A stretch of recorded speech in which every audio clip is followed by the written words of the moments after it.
This is the first of 3 videos about the life of Julius Caesar, one of the most famous and debated men in history.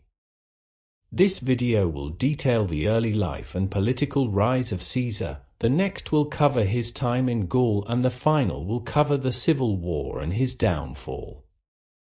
Gaius Julius Caesar was born into a patrician family, the gens Julia, on the 12th of July 100 BC. Caesar's family claimed to be descendants of Aeneas, a mythical ancestor of Romulus and Remus and son of the goddess Venus. Despite this, his family only had their first consul in 157 BC. A consul was a political post in the Roman Republic. Each year, the Centuriate Assembly elected 2 consuls to serve jointly for a 1-year term. The consuls alternated each month holding fasces, taking turns leading when both were in Rome. Despite popular belief, there is no evidence that Caesar himself was born by Caesarean section. Such operations entailed the death of the mother, but Caesar's mother lived for decades after his birth, and no ancient sources record any difficulty with the birth. Caesar's aunt married the influential Gaius Marius, a powerful man of the Middle Republic. Caesar was named a priest of Jupiter and married the daughter of another influential man, Cinna. Cinna and Marius, however, later lost a civil war to Sulla, which led to Caesar's life possibly being in danger due to his connections with the defeated men.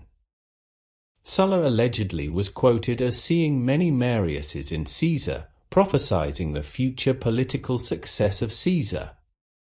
Caesar traveled to Bithynia in modern-day Turkey and was claimed to have engaged in homosexual relations with King Nicomedes IV, a rumor which would stay with him and would be used against him by political opponents. Around the same time, he was captured by pirates while traveling in the Mediterranean. Plutarch tells us that he immediately told them to raise the ransom for his release as it was too low.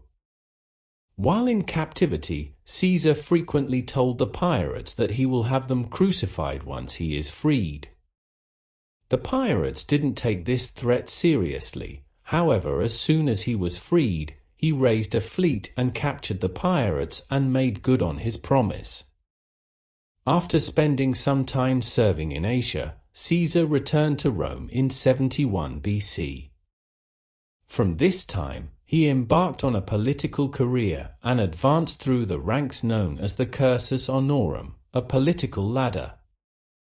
He was a military tribune in 71 BC, a quaestor in 69 BC, aedile in 65 BC, and praetor in 63 BC. This rapid advance through a political career was achieved for a few reasons. His family position certainly gave him an advantage, but he combined this great oratory skill and the ability to create political alliances.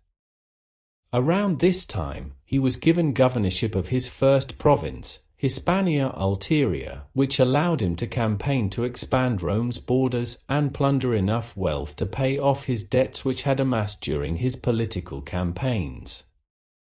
Roman historian Suetonius claims that when he came to a place called Gades, and noticing a statue of Alexander the Great in the Temple of Hercules, he heaved a sigh, and as if out of patience with his own incapacity in having as yet done nothing noteworthy at a time of life when Alexander had already brought the world to his feet. Caesar clearly had ambitions to one day achieve the glory of legendary figures such as Alexander, but he felt ashamed that he had achieved so little at this point despite his relative youth.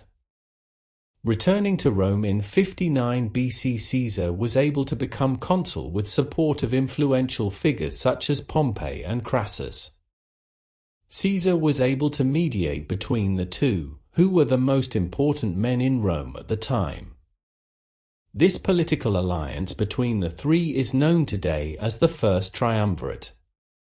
Pompey married Caesar's daughter Julia, and he was able to convince the Senate to make him governor of Transalpine Gaul.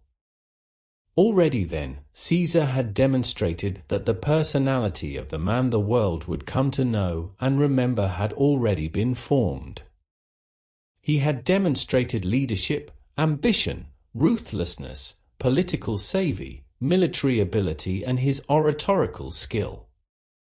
In the next video, we will look at Caesar's campaigns in Gaul, which brought him universal acclaim and popularity in Rome, but also created divisions and led to civil war.